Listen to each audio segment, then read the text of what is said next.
Dicoret dari kontestasi, sang petahana Ilyas Panji Alam melawan balik. Secara mengejutkan, Mahkamah Agung membatalkan keputusan Komisi Pemilihan Umum Ogan Ilir yang mendiskualifikasinya. Kini bersama Endang Ishak, ia bisa maju lagi. Saya ingin tahu apa yang dirasakannya saat dicoret KPU. Lalu bagaimana ia menyiapkan strategi hingga bisa mematahkan putusan itu. Pilkada Ogan Ilir ini memang penuh drama. Bahkan sampai 2 kali saya harus mengcover berbagai fenomena yang ada di sana. Beberapa hari ketika kita kampanye, tahu-tahu ada surat dari Bawaslu. Kaget nggak? Saya juga malu. Saya didiskualifikasi ini karena korupsi katanya. Ya. Padahal tidak ada, ini kan kebijakan.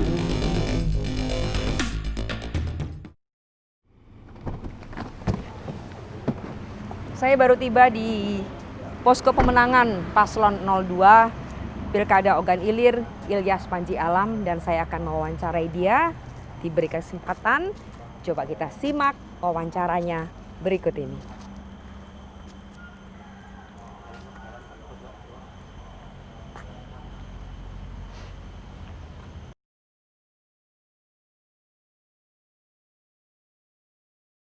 Assalamualaikum warahmatullahi wabarakatuh. Saat ini saya bersama Ilyas Panji Alam, incumbent Pilkada Ogan Ilir, yang berpasangan dengan cawagupnya Endang Ishak. Nah, sekarang kita ngobrol-ngobrol soal yang sekarang sedang heboh. Sedang heboh, ya. Sempat didiskualifikasi dan di Pak Ilyas kemudian membawa masalah itu ke MA, ya. Dan ternyata MA mengabulkan. Seperti apa sih Anda melihat kasus ini dari sisi pembelaan seorang Ilyas Panji Alam? Oke, waktu itu dunia lagi dilanda virus corona, termasuk Indonesia dan Kabupaten Ogan Ilir. Ketika itu ada keputusan Presiden bahwa Indonesia mengalami bencana non alam, berarti bencana kesehatan.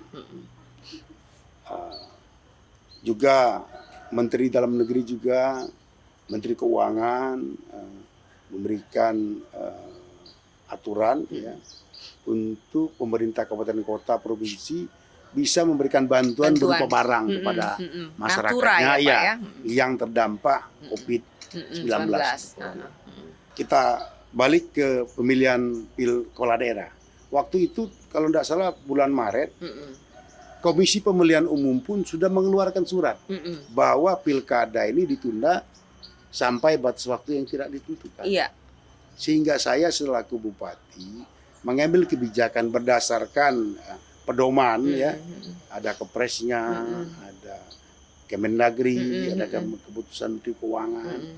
Kita mengambil kebijakan untuk membantu masyarakat yang terdampak COVID-19. Ya. Semua terdampak. Kita minta data dari kepala desa, berapa banyak yang perlu kita bantu. Ya. Itu melalui dinas sosial dan gugus tugas. Gugus tugas itu ketuanya saya. Dalam forum rapat kita putuskan untuk membantu masyarakat.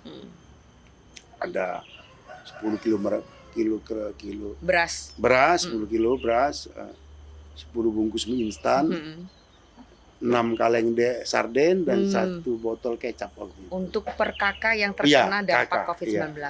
Jadi Anda memberikan bantuan tersebut berdasarkan tupoksi, boleh dibilang seperti itu ya. Tetapi kan ada label nama Anda di situ. Ya, waktu itu label Bupati Ogan Ilir. Pakai pakaian dinas lengkap. Sudah masuk masa kampanye apa belum? Enggak. KPU kan sudah memutuskan bahwa pilkada ditunda. Kalaupun tidak ada itu pun saya rasa biasa, sah-sah saja, supaya jangan diperjualbelikan, supaya jangan dimanfaatkan orang, atau dipelintir lah, gitu ya. Karena gambar itu gambar Bupati Ogan Ilir. Kebetulan bupatinya waktu itu saya. Tidak ada ajakan untuk memilih, tidak ada. Yang ada adalah ajakan untuk melakukan protokol kesehatan. Jadi hanya itu yang dilakukan oleh Pak Ilyas Panji karena berdasarkan aturan KPU juga pilkada akan diundur untuk waktu yang tidak ditentukan. Sampai akhirnya kemudian ada keputusan lebih lanjut seperti itu dari Kemendagri, begitu ya. Ketika itu berjalan, ada keputusan bahwa pilkada dilaksanakan 9 Desember. 9 Desember dan kemudian mulai ada permasalahan. Permasalahan itu sebetulnya ketika itu diluncurkan sudah ada laporan. Sudah ada laporan. Ke Bawaslu, sudah dijawab Bawaslu. Tidak ada pelanggaran. Karena tahapan pilkada belum dimulai. Sudah ada itu. Yang kedua juga sebelum penetapan sudah ada juga laporan. Ke Bawaslu. Sudah diklarifikasi oleh KPU. Baik tertulis maupun lisan ke kita jawab melalui kuasa hukum kita. Tidak ada pelanggaran. Makanya kita ditetapkan sebagai calon. Tetap dengan nomor urut 2. Beberapa hari ketika kita kampanye, tahu-tahu ada surat dari Bawaslu. Kaget nggak? Ya kaget juga. Nggak menyangka sama sekali. Nggak menyangka sama sekali. Di luar perkiraan saya. Di luar perkiraan. Nah, langsung menyatakan bahwa minta dibatalkan pencalonan pasangan nomor urut 2 ini karena melanggar pasal 71 ayat 3 apa ayat 5 itu. Kira-kira begitu. Kira-kira begitu. Ke KPU. Direspon sama KPU. Ya dibatalkan. Ya, kita mau ngomong apa? Dibatalkan. Nah, soal lain yang dipermasalahkan adalah ketika Anda menyosialisasikan Cawagup Anda di sebuah pelantikan Karang Taruna. Jabatan bupati adalah melekat ya sebagai pembina Karang Taruna. Saya diundang oleh Karang Taruna. Itu cuma satu titik. Hanya di Permulatan Barat, bulan Maret. Pokoknya sudah masuk tahapan lah. Masuk tahapan. Saya hanya memperkenalkan, ini Pak Endang, Ishak, beliau ini ketua DPRD OI pada masanya, seorang engineer, insinyur, tokoh pemuda, agak spesial ini orangnya. Insya Allah beliau ini pasangan sama saya. Begitu nanti. Kalimat waktu itu ya? Hanya mengalir saja. Mengalir saja. Audiensnya kan nggak banyak. Berapa besar pengaruhnya? Berapa besar pengaruhnya? Ya kalau mau dicari-cari kesalahan. Ya manusia ini kan ladangnya salah, ladangnya hilang. Pasti ada lah kalau terjadi. Tapi itu tidak signifikan. Tidak signifikan. Itu juga menjadi poin bagi Bawaslu kemudian KPU ya, untuk mendiskualifikasi. Iya, itu kan ada lah. Gitu ya. Yang ketiga, Anda memecat Sekda. Apa penjelasannya? Sekda itu usianya sudah 59 tahun 7 bulan. 5 bulan lagi pensiun. Sekda sudah 5 tahun lebih jadi Sekda. Sudah 5 tahun lebih. Iya, sudah 5 tahun lebih. Sedangkan ini mau pilkada. Dan dievaluasi oleh gubernur. Yang 5 tahun itu sudah dievaluasi oleh gubernur. Hasil evaluasi gubernur melalui provinsi bahwa kerja Sekda ini sudah tidak maksimal. Iya. Rekomendasinya begitu. Sekda sendiri kok yang suratnya saya suruh Sekda, Sekda sendiri yang nganterin, ya. Tidak ada yang sembunyikan. Sehingga saya rekomendasikan, kalau memang sudah tidak maksimal untuk diganti penjabatnya, mengingat yang bersangkutan itu sudah sebentar lagi juga pensiun, masuk akal juga. Ya. Jadi mungkin tidak akan maksimal untuk membantu tugas-tugas Anda sebagai bupati. Gitu kan ya? Gitu. Karena Anda usernya. Ya. Dan itu ada izin dari gubernur, ada izin dari Menteri Dalam Negeri, tidak ada yang dilanggar itu, tidak ada yang dilanggar. Kalau ada lah kalau membawa-bawa masalah itu. Jadi untuk 3 poin itu akhirnya Pak Ilyas Panji dilaporkan melalui proses dan segala macam, akhirnya didiskualifikasi dan kaget. Bukan kepalang. Saya hanya bisa berdoa. Ya Allah, kalau memang jabatan bupati ini bermanfaat bagi orang banyak, mudahkanlah ya Allah. Di setiap doa saya, di setiap sholat saya, selalu saya katakan ya Allah, karena tidak ada tempat lagi untuk mengadu. Ya. Mudahkanlah. Kalau memang jabatan bupati ini bisa bermanfaat bagi orang banyak, ya. Kabulkan ya Allah, tunjukkan. Itu doanya sambil nangis nggak? Enggak. Manola kena COVID, doa itu yang penting kita husu. Kita husu, ya, karena tidak ada lagi tempat mengadu kecuali kepada Allah Subhanahu wa taala. Berdoa saya di setiap sholat, di setiap kesempatan untuk membukakan hati para hakim, sehingga hakim Mahkamah Agung dapat memutuskan yang mana yang hak, yang mana yang batil, yang mana yang benar, yang mana yang salah. Karena tidak ada daya upaya ya Allah kecuali atas pertolongan. Itu saja doa saya. Karena saya juga malu. Saya didiskualifikasi ini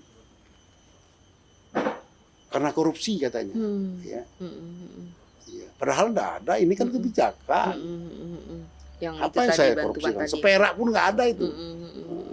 Yang korupsi itu kalau sardinya 6 itu sampainya 5 itu baru korupsi. Kalau berasnya 10 kilo itu yang nyampe 5 kilo, nah itu baru korupsi. Ini kan enggak. Ya, itu fitnah yang sangat kejam kalau menurut saya. Menggiring opini. Menggiring opini. Ya. Oke. Seolah-olah Ilyas Panji Alam itu jahat betul. Ya. Tapi itulah doa saya. Ya Allah, kalau memang saya jadi bupati ini lebih banyak mudaratnya daripada manfaat, ya. Saya ikhlas ya Allah. Berarti pengabdian saya hanya sampai di sini. Tidak apa-apa. Saya juga jadi bupati ini takdir, ya, takdir. Saya tahu betul, saya sadar siapa saya. Saya ini orang kampung, biasa-biasa saja. Saudara banyak, ya. Kalau susah itu sudah makanan sehari-hari. Makanan sehari-hari, ya. Ya, dari kecil sampai dewasa, sampai sama seperti ini. Saya sangat menyadari, tetapi kita kan nggak tahu nasib manusia. Allah yang menentukan. Menggiring saya ketika saya ini pernah jadi kepala cabang PT Artol di Karawang, di Jakarta. Ya. PHK waktu itu karena krisis. Tahun berapa itu? Tahun 98. Ya. Saya tidak terbayang saya akan kembali ke kampung, tidak terbayang. Saya pengen ke luar negeri dulu malah. Namanya anak muda. Untuk menjadi. Iya. Untuk menjadi pengusaha, menjadi orang hebat, ya. Perusahaan apa itu, Pak? Perusahaan lampu, housing lampu. Ya. PHK, kembali ke kampung istri saya, tinggal di bawah rumah mertua di Tulung Selapan. Oh, Tulung Selapan. Saya ikut semua kegiatan orang-orang di kampung. Perasaan sudah habis karir saya. Nah, tapi rupanya ini titik balik. Ya. Karena PHK. Karena PHK itu saya ikut berpolitik. Kebetulan memang keluarga kita afiliasinya ke PDI Perjuangan. Dari dulu memang. Mertua saya juga nyuruh saya calon, kamu aja, saya bukan orang berpendidikan, kamu aja yang sekolah, kamu aja yang nyalon. Jadi jatah calon dia itu diberikan kepada saya, karena saya ikut keliling, melantik kader-kader perjuangan pakai perahu, zaman itu pakai lampu teplok keliling. Rezeki anak soleh lah kira-kira. Rezeki anak soleh dan dibangun dari bawah. Iya. Proses semua. Sehingga saya jadi anggota dewan. Pak Ilyas, kasus MA ini terlepas dari sisi hukum mungkin kuat, tetapi Anda ini kan kader PDI Perjuangan. Kita tahu presiden kita PDI Perjuangan, ada Ibu Mega dan segala macam.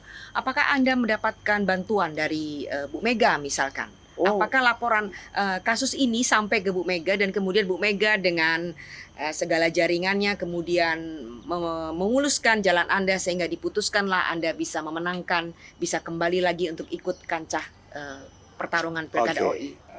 Kalau menurut saya, hakim itu kan merdeka, tidak bisa diintervensi oleh siapapun. Hakim itu perwakilan Tuhan di dunia ini dalam memutuskan suatu perkara. Makanya saya hanya bisa berdoa, ya Allah, bukakan hati para hakim. Gerakkan hati. Gerakkan, ya. Sehingga dia bisa memutuskan yang mana yang hak, yang mana yang batil, yang mana yang benar, yang mana yang salah. Tapi untuk partai politik, saya tetap melaporkan PP melalui tim hukum kita. Ibu Mega pasti tahu beliau. Pasti tahu. Tapi Bapak nggak kontak langsung? Nggak ada kontak. Karena ini yang kan pertama. Ya. Di Republik ini cuma di Okanili yang seperti ini. Ya.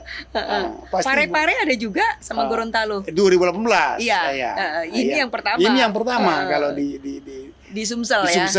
Di Indonesia yang periode yang sekarang ini. Pilkada serentak. Pada masa pandemi. Pada masa pandemi ini. Saya laporkan ke partai ya, ke Mbak Puan, ke apa namanya, ke tim hukum, berupa laporan saja. Tapi saya yakin karena apa yang saya kerjakan itu benar ya, pasti partai akan membantu melalui tim hukumnya.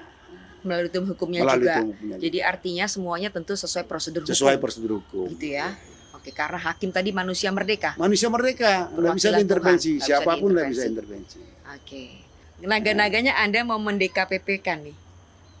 Begini. Ketika kita menggugat ke Mahkamah Agung, dalam forum rapat saya mengatakan tidak ada laporan ke DKPP. Tidak ada gunanya, saya bilang. Tidak ada gunanya. Waktu kita singkat, yang pengantin saya. Betul. Yang ambil keputusan saya. Betul. Rapat tim ini, mereka semua diam. Kelihatan tim hukum kita dan para tim sukses tidak setuju apa yang saya katakan. Saya pengantinnya, ya. Jadi saya yang harus memutuskan. Tidak perlu. Sehingga sampai sekarang belum. Yang sampai melaporkan masyarakat. Nah ini kayaknya sudah seperti ini ya, kayaknya harus dilaporkan ini. DKPP. Ya DKPP saya terimalah. Kayaknya tim sukses itu agak ngambek sama saya, ya. Tim hukum juga. Jadi Anda kali ini mendengar kayaknya? Ya, saya harus dengar. Ya. Dan masuk akal memang. Kalau Bapak seperti ini, Bapak kelihatan lemah. Ya, Bapak sudah dizolimi seperti ini. Bapak tidak melapor. Tidak ada guna, saya bilang. Ini politik. Iya. Bapak harus laporkan. Apalagi keputusan Mahkamah Agung sudah keluar, berarti Bapak tidak salah. Sehingga ya oke, kalau memang begitu, ya, saya terima. Mudah-mudahan secara resmi ya pasangan Ilyas Sena akan melaporkan. Akan melaporkan ya. Oke, baik, Pak Ilyas. Seberapa banyak sih yang sudah Anda keluarkan angkanya? Pasti nggak mau jawab. Untuk merebut kembali atau mempertahankan singgasana di Ogan Ilir. Ya, tidak begitu besar, standar saja, sesuai kebutuhan. Sesuai kebutuhan. Yang memang harus dikeluarkan, kita keluarkan. Oke, itu kalau level kepala daerah tingkat 2, itu angkanya kira-kira ada hampir 0,5 triliun. Apanya? Modalnya. Oh enggak lah. Enggak? Enggak lah. Berapa kira-kira? Susah ya hitungnya ya. Bapak dari tadi ngeliat ke penasihat hukum, cuekin aja, cuekin Firly gak usah melok-melok. Enggak lah. Gak usah melok-melok Firly. Standar saja, sama seperti kepala-kepala daerah yang lain. Jadi semuanya kita kan ada PD Perjuangan ini ada kebiasaan gotong royong. Jadi sumbangan dari ini ya. Sumbangan dari partai politik ya, dari PDI Perjuangan, dari kader-kader yang mana mereka harus penuhi. Apalagi saya kan sekretaris DPD. Untuk di Sumatera Selatan ini ada yang daerah-daerah yang tidak ikut pilkada serentak, mereka akan stay nanti di Ogan Ilir. Ya. Mereka juga tentu stay-nya bawa logistik juga. Selama ini jadi buka rahasia ini ya. Ya. Kalau sama saya emang nggak bisa nyebut rahasia. Perjuangan itu gotong royong lah. Kalau ada kadernya mencalonkan diri nggak usah khawatir. Berapa yang udah terkumpul dari PDI? Ada timnya. Ada timnya. Nah, saya nggak pegang. Pokoknya kebutuhan apa kader itu membantu. Kader membantu. Sampai Bu Mega barangkali membantu? Itu perintah Ibu Ketua Umum seperti itu.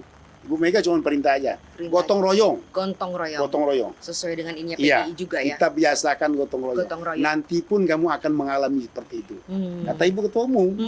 Ini perintah Ibu Ketua Umum bahwa kalau kadernya ikut bertarung di pilkada, wajib kader-kader yang lain untuk membantu. Berapa aja? Semampunya. Karena Pilkada Ogan Ilir ini adalah harga diri PDI Perjuangan dan juga Golkar. Ya harga diri saya juga lah. Iya kan?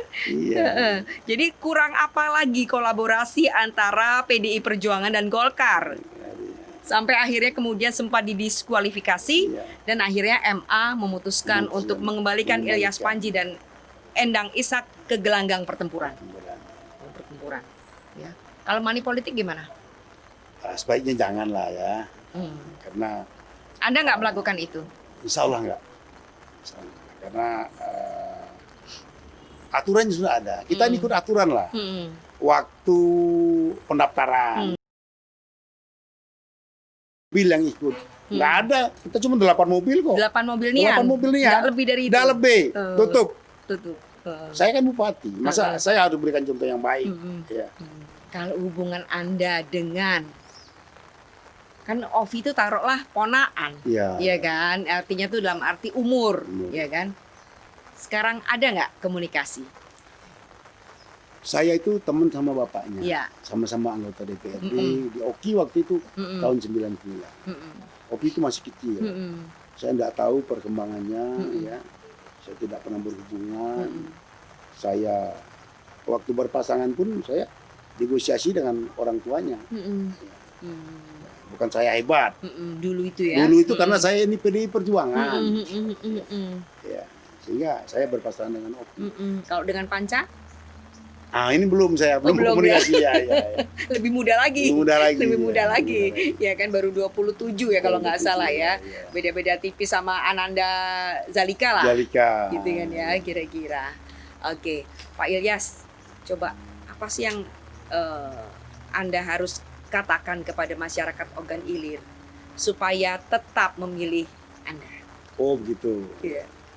Jadilah kepada masyarakat Ogan Ilir, jadilah pemilih yang cerdas. Gunakan hak pilih Anda. Jangan golput. Ingat, kalau kami terpilih kembali, saudara masyarakat Ogan Ilir akan mendapatkan 3 hal. Yang pertama, bagi yang ingin bertani, pemerintah akan membantu membukakan lahan pertanian ya, dengan menggunakan alat-alat yang modern ya, dan pemerintah juga akan membantu bibit, pupuk, dan pestisida. Itulah salah satu supaya masyarakat Ogan Ilir sejahtera dan pendapatan para petani meningkat. Jangan takut jadi petani. Dan yang kedua, kita akan melaksanakan program kesehatan prima. Di samping berobat gratis dengan BPJS, pemerintah akan membantu ya, memberikan asupan yang bergizi, baik itu vitamin, susu, kepada ibu-ibu yang hamil sampai ibunya melahirkan anaknya. Itu 2. Dan yang ketiga, masyarakat Ogan Ilir ya, akan mendapatkan pendidikan yang prima. Di samping sekolah tidak bayar, SPP-nya tidak bayar, gratis juga akan mendapatkan bantuan seragam sekolah gratis, sepatunya gratis juga, tas sekolahnya berikut alat-alat tulisnya. Jadi masyarakat Ogan Ilir akan mendapatkan 3 hal itu apabila Ilyas dan Endang terpilih kembali menjadi bupati dan wakil bupati Ogan Ilir. Jangan lupa coblos nomor 2. Assalamualaikum warahmatullahi wabarakatuh. Pada edisi perdana Walk the Talk, saya mewawancarai KPU Ogan Ilir tentang sikap dan tindakannya jika akhirnya Ilyas Panji memenangkan gugatan. Saya juga mengonfirmasi apa langkah dan kesiapan mereka jika dilaporkan ke Dewan Kehormatan Penyelenggara Pemilu.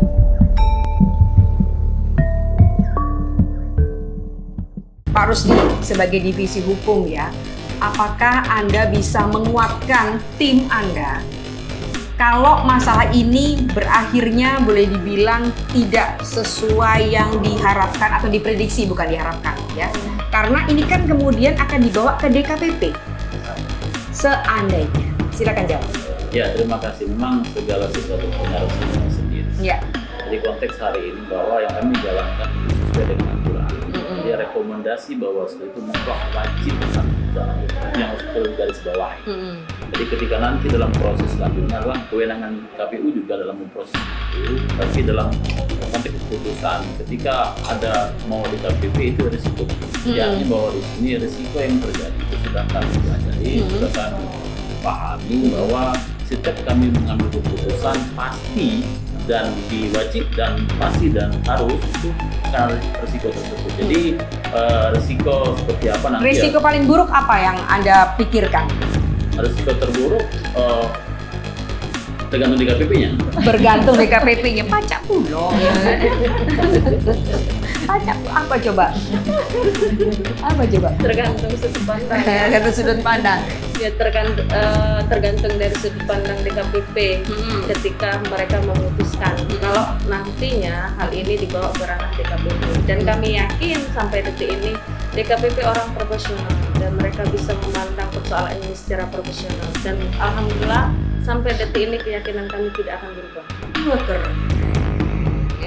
Oke, Ibu dan Bapak sekalian, siapapun pemenangnya, Anda tidak punya kepentingan tentu saja. Iya, benar. Betul? Betul. Karena yang paling penting adalah kita nih sering kali lupa dalam setiap pesta demokrasi, pemenangnya itu kan adalah rakyat. Iya. Betul? Iya. Oke. Kok aku jadi kayak siapa itu yang betul gitu. Nah, maka ketika nanti misalkan Pak Ilyas Panji bisa tetap maju, ya kan? Iya. Maka kemudian beliau juga yang menang, ya kan? Apakah itu menurut Anda akan mengganggu silaturahmi? Oke. Dan kemudian ada langkah-langkah politik juga dong yang akan Ibu dan Bapak sekalian bikin pada masa-masa mendatang. Iya. Seperti itu. Silakan. Ya, secara profesional artinya kita tidak punya kepentingan dalam pelaksanaan pilkada. Siapapun yang menang itu adalah pilihan rakyat OKTB. Artinya ketika Bapak Ilyas memang pada akhirnya dinyatakan menang, ya itu sah-sah. Dinyatakan ikut dan kemudian menang. Dan Kita kan nggak tahu. menang. Ya. Iya. Artinya silaturahmi kami tetap akan jalin karena beliau adalah nanti kepala daerah kalau memang dinyatakan menang. Artinya tetap profesional. Kapasitas beliau dan kami kapasitas sebagai lembaga penyelenggara. Ya, oke. Jadi itu tidak mengganggu silaturahmi. Tidak. Kita seperti itu ya.